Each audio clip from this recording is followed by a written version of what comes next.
The topic, as you see, is this world and the world to come. The notion, the world to come, is very familiar notion for many people. Everyone speak about or hear about the world to come.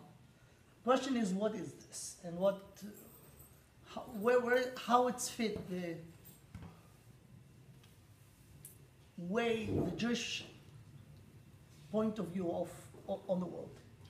So I will start from the information that we have. Most of the things that I'm going to present over here, the sources are not in the simple level of the Torah, but in the deeper level of the Torah. And let's start from the beginning of the beginning. The first verse in the Torah, the Torah started with the creation, the story of the creation. Bereshit bara Elokim et hashamayim v'et haaretz. Hashem created, God created the world, the universe. The thing that's missing over there is actually two major things are missing there.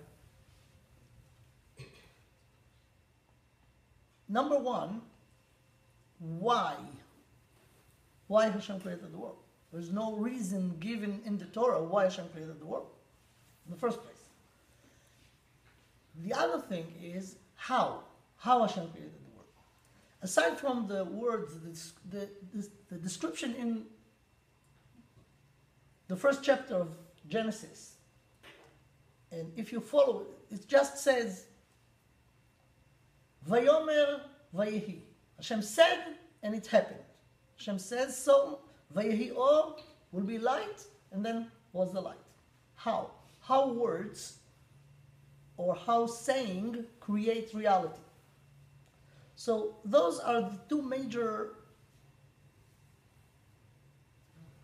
pieces of information that are not there, are missing. Apparently, you cannot see it when you look in the simple level. So what we have to know that the Torah is actually a very complicated book in a way that the Torah has realms, dimensions. So if you're familiar with this, in Hebrew it's called in initials Pardes. Pardes are initials of the different levels of the Torah. To translate it to English, if I could, I mean, it always will diminish from the real meaning of it in Hebrew, but we have to do what we can about it.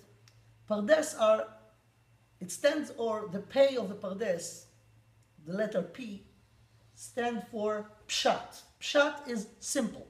The simple understanding. You understand the language. If you understand the meaning of the word, you could get the upper level of the Torah. Then deeper, under it, there is another level, and the letter or the word in Hebrew is remez, pardes. There is a resh. Resh is a remez. To translate it to English, remez is a hint. Hint. Now there are ways to hint. There are different kinds of hints, like, for example, the first letter of the word, or the last word of the word, or jumping in letters, like say, jump 7 letters, and then another 7 letters, and then another 7 letters, and then you put together, you combine different letters that could create a notion or a word by itself. This is few of the many levels, many kinds of hints. So this is the second layer. The third layer, deeper, called drash. Drash in Hebrew, to translate it to English, this is much harder because there are two meanings, and both of them are included in the word drash in Hebrew. One is to demand, ani doresh, I'm demanding, and the other one is to search. Lidrosh, it's lechapes, to search. Debate. What? Debate? No. To search, lechapes, to look for. So this is the third level. It's called drash. The fourth, which is the deepest level, is the Samech. In Hebrew it's called Sod. In English, secret. The secret. The Kabbalah, the mysticism, all of this is in this level. Okay?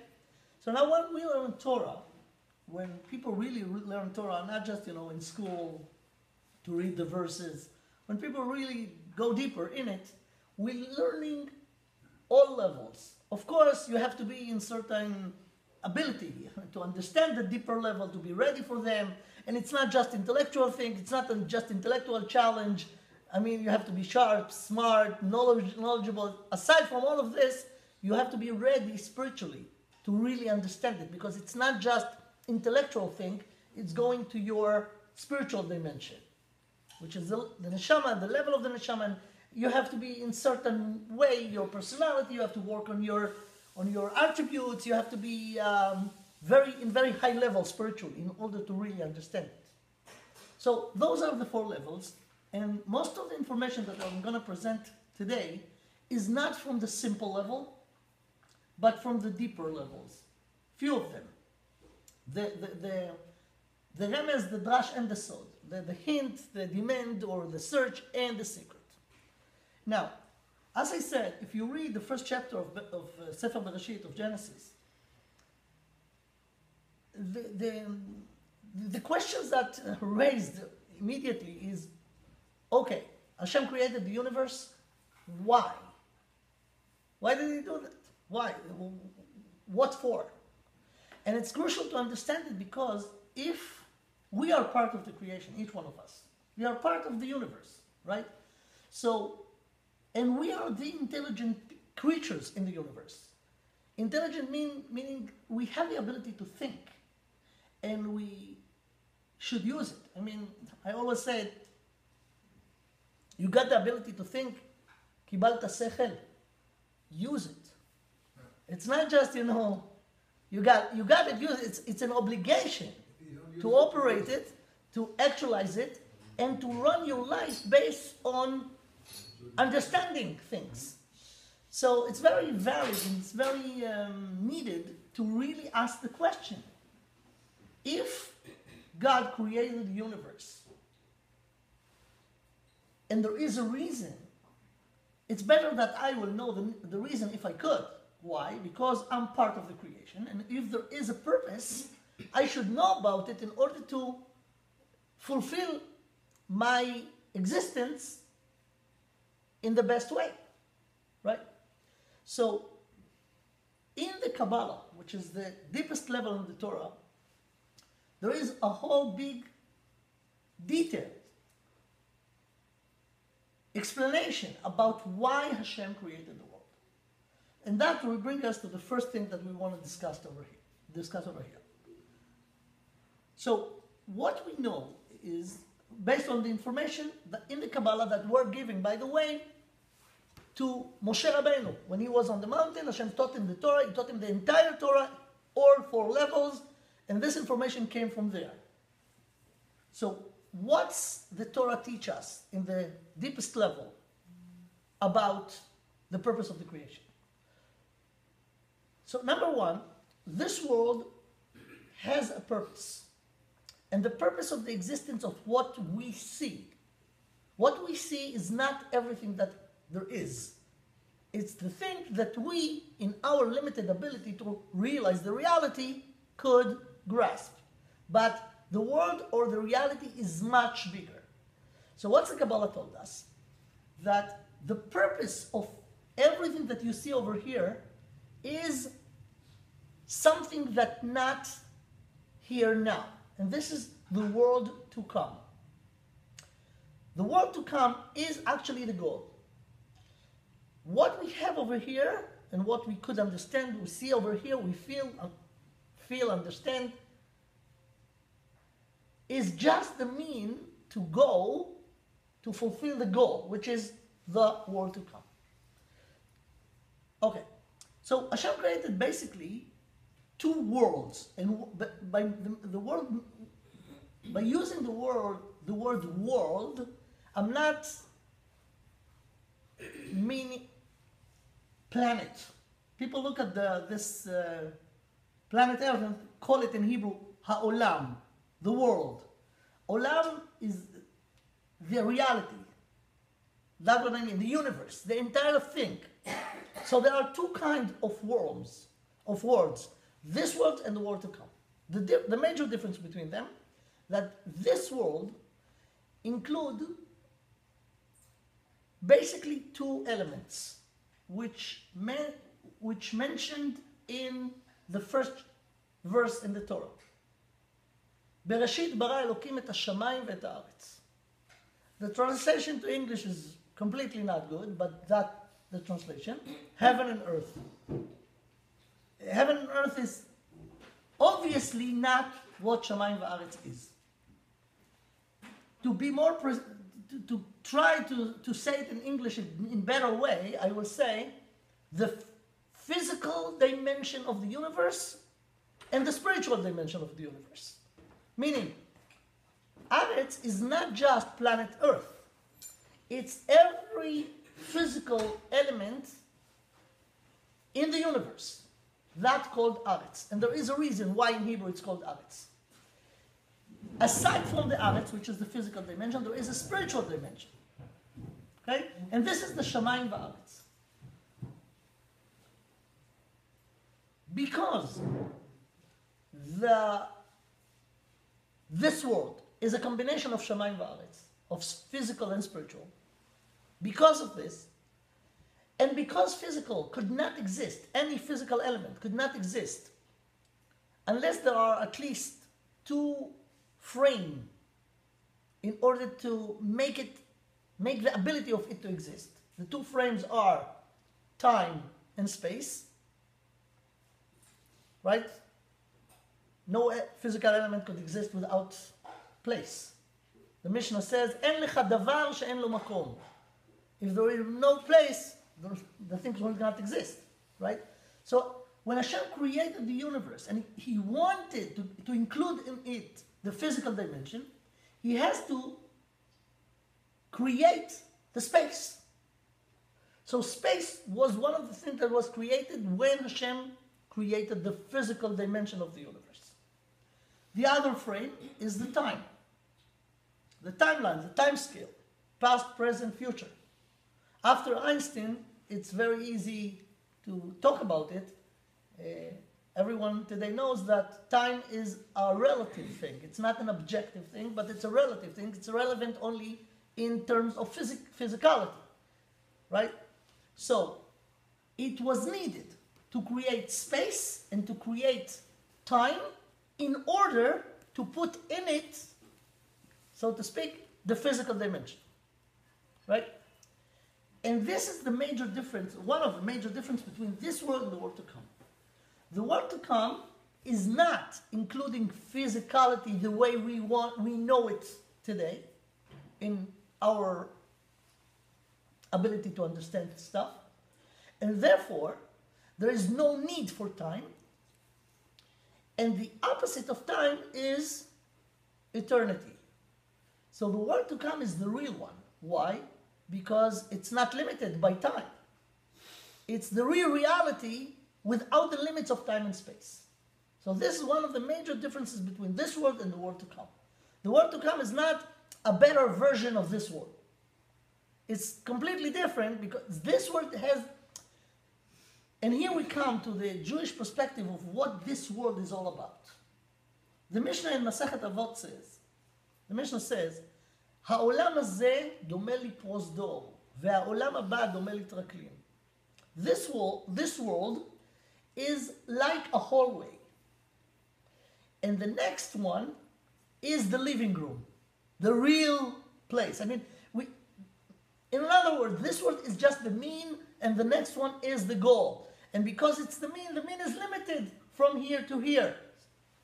Okay, this is the basic general idea about what this world and the world to come. Now, let's go further. I want to give you the source of this, as it's mentioned in the Torah, in all levels. We'll start from the pshat, from the simple, and then we'll go to try to understand it even better. What you see over here is a quote from the Gemara, the Talmud, in Masechet Sanhedrin, Daf Tzadik Zayin Amud Bet, page 97, the Gemara, which was written 1500 years ago. And when I say written, I mean it was documented then. It's not things that was invented at the time.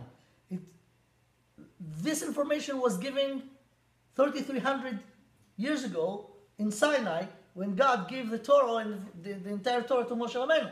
But it was passing from generation to generation orally until after the destruction of the second Beit HaMikdash, the second temple, then it has to be documented in order not to get lost, this information. So 1500 years ago, the Gemara of the Talmud was written, and the Gemara here in Masechet Sanhedrin Daf Tzadik Zayin, the Gemara bring a source, very interesting source. Tana Devei Eliyahu. Be'ezrat Hashem, this Motzei Shabbat, we're going to have a lecture in Hebrew about Eliyahu Hanavi, which is a fascinating figure, the only prophet that never died.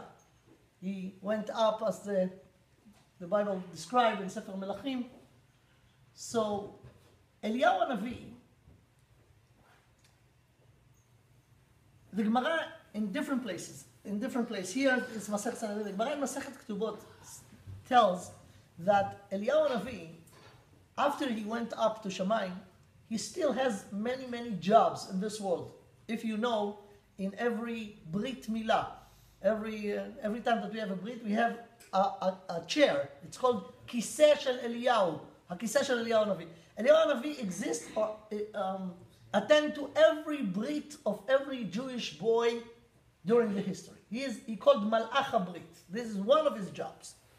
The other one, at the end of days, at the very end of the Tanakh of the Bible, the Navi Malachi says that Hashem promised, "Hine anochi sholech lachem et Eliyahu Hanavi lifnei bo yom Hashem hagadol ve'hanora." At the end of days, when Mashiach will come, how do we gonna know who's the Mashiach?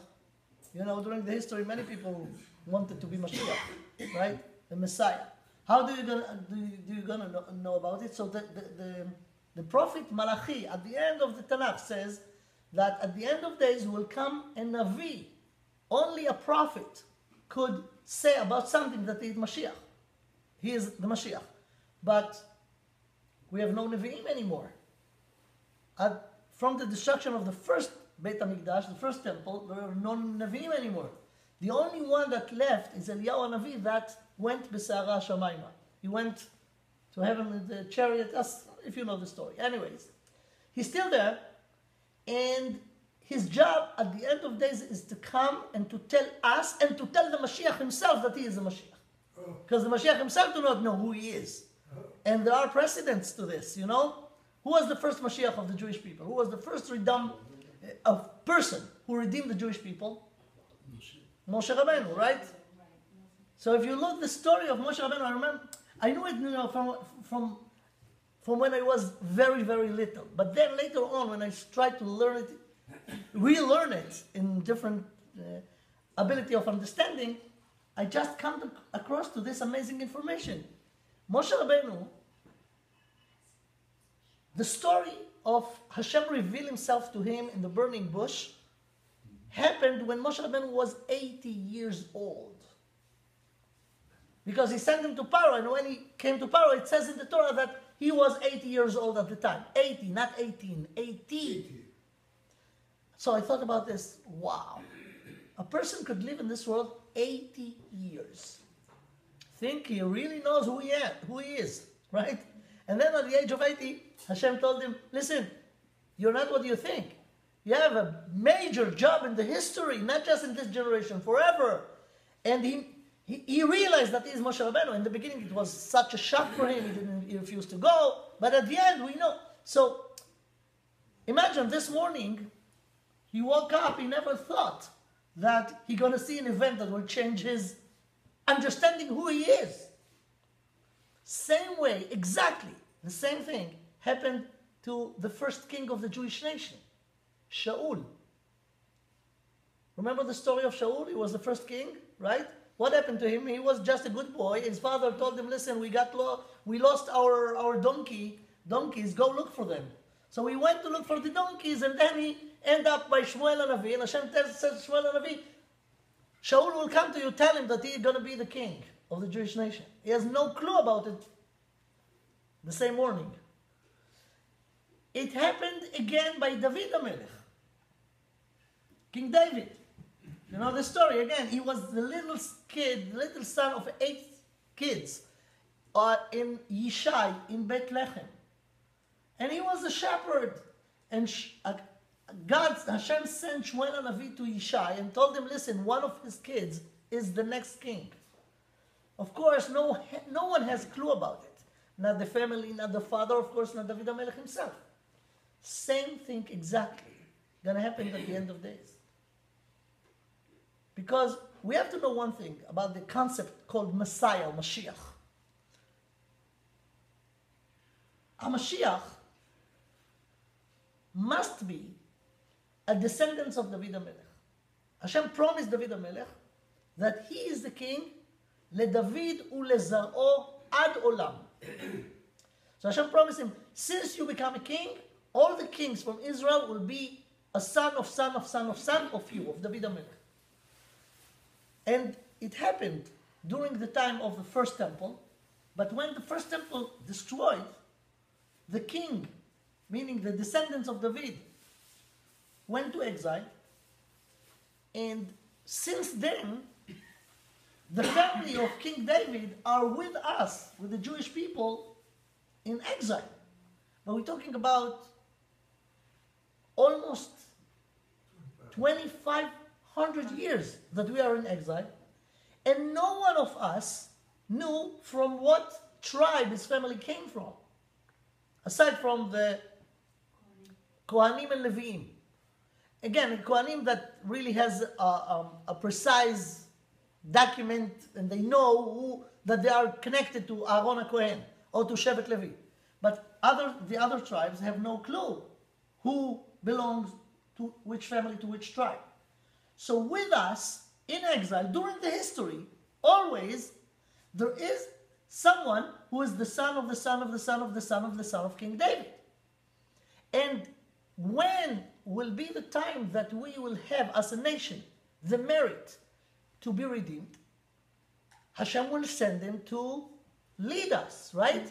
So he could be with us today, no clue that he is from, not him, we do not have any clue, and he doesn't have any clue who he is, but one day, exactly what happened to Moshe Rabbeinu, to Shaul HaMelech, to David HaMelech, Hashem will reveal himself to him and tell him, you are the king, go ahead. Who's going to do this? Eliyahu HaNavi.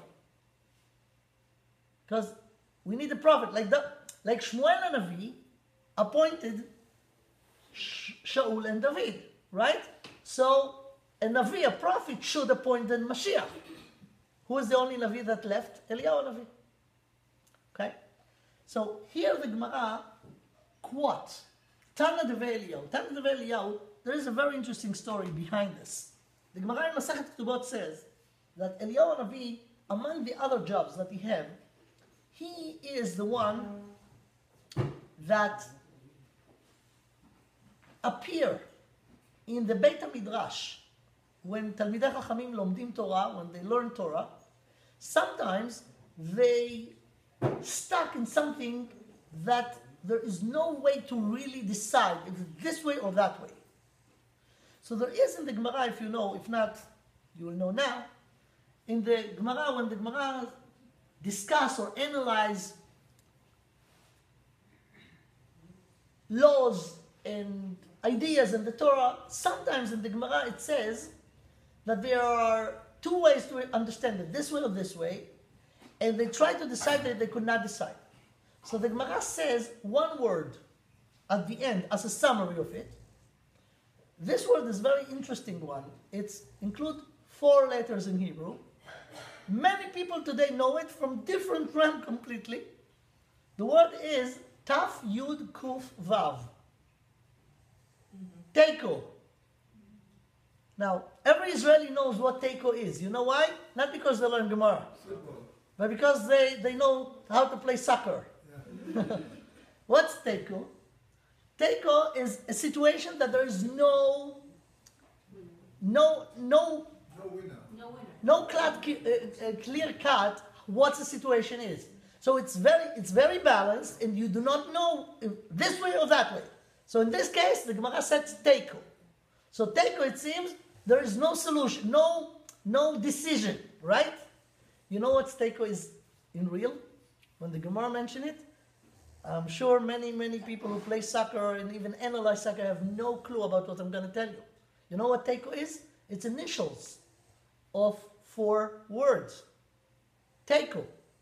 Tishbi, yetaretz, kushiot, ubaayot. Eliyahu Hanavi was from a place called Tishbi, or Teshev, Tashb, that was the name of his place. So he called Eliyahu HaTishbi.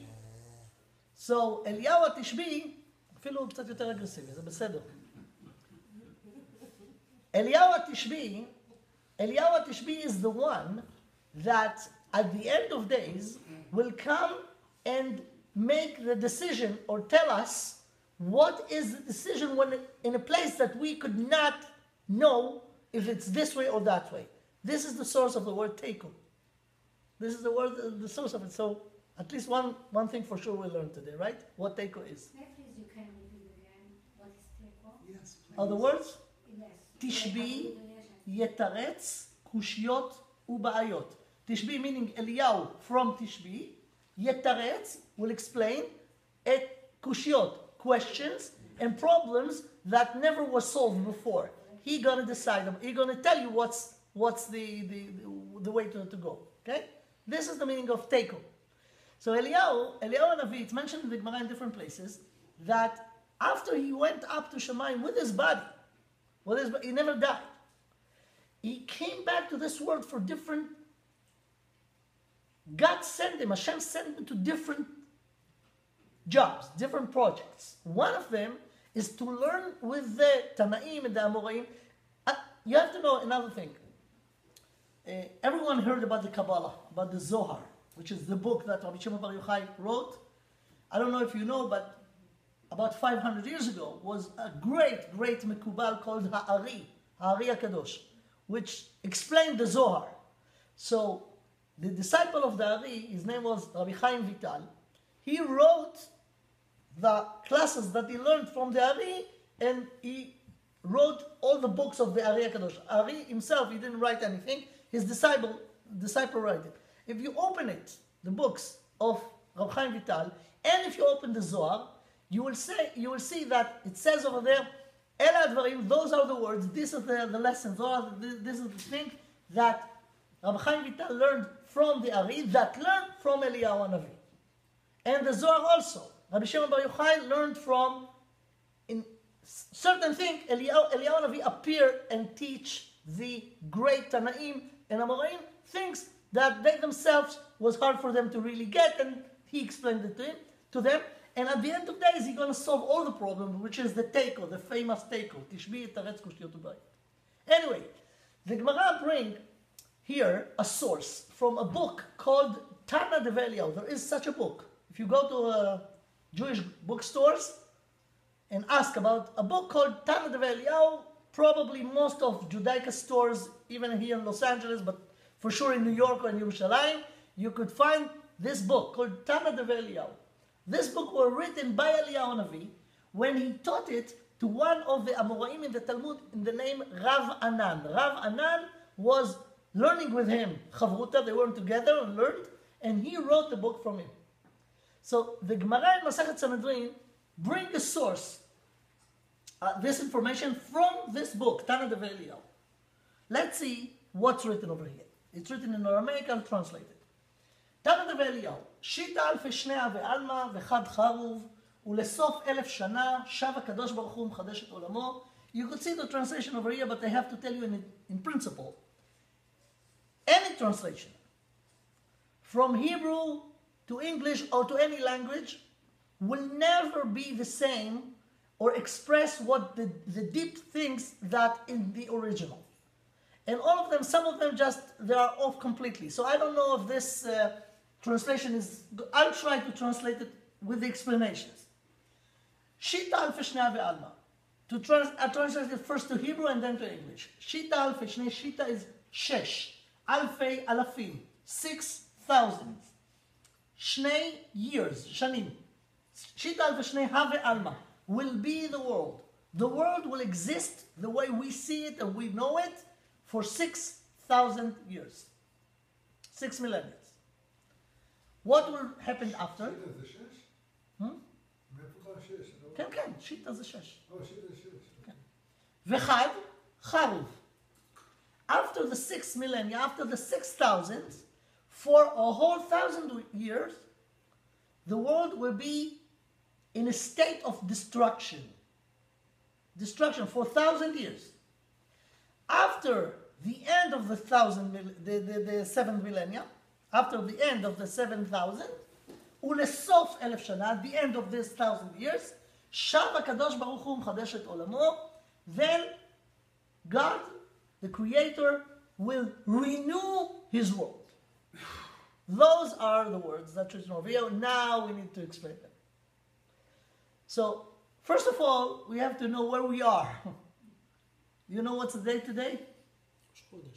Yeah, Rosh Chodesh Adar. But this is the Hebrew. This is the good one, the Hebrew date. But what's the year today? 5,000.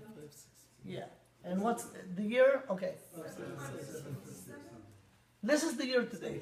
In the Hebrew calendar, we are in 5,776.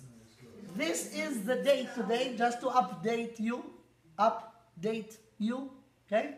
So, the date today in the Jewish calendar are 5,776. This number is not a number that we count for a birth of someone that no one knows who was his father. This number is the number to the creation. So if you go here back, reverse, 5,000 years and 776, you will go to the year 0. Year 0 meaning Bereshit bara Elokim et hashamayim ve'et haaretz. Now don't ask me because I have an answer for this, but not now. Scientist says that the world exists much more time than this 6,000 years. Okay, that's an old question. It's not the time now to discuss it. Okay, there is a good answer for it, but not now. If you're interested in this, after. Anyway, we claim that 5,776 years ago the world was created. Okay. Now, if you go in the Torah, you could see the Torah describe what happened. So I'll tell you the dates, the major dates. Some of them are appear here, some of them not. Let's see. The Torah says that at the end of the first parasha, Parashat Bereshit, at the end of the parasha, it says that there is a description of the 10 generations, the 10th generation from Adam to Noah. And it mentioned near each one of them how old he was when his son was born. So if you make the calculation, you will know when each one of them was born. So if you go 10 generations, I could tell you that if you do the calculation, from Adam to Noah was 1,056 years. Noah was born at the year 1,056. Everyone could do this calculation, but just go to Sefer Bereshit at the end, calculate the year of when this person has the son, when this person has the son, you'll get it to this number. Close to 800 years after that, Avraham Avinu was born. Avraham Avinu was born at the year 1948. This is the number over here. Avraham Avinu was born in 1948. Before, okay, fine. There are many numbers over here. There are more that not appeared over here. It's very, very interesting that the number 8 are playing a very big role over here. So according to the Kabbalah, number 8 is a very, very special number, and this is the number of the Jewish nation. Why? We'll see later. But anyways, the numbers that not appear over here, but everyone should know about them. How old was Avraham Avinu when his son Yitzchak was born? Everyone should know that. 100.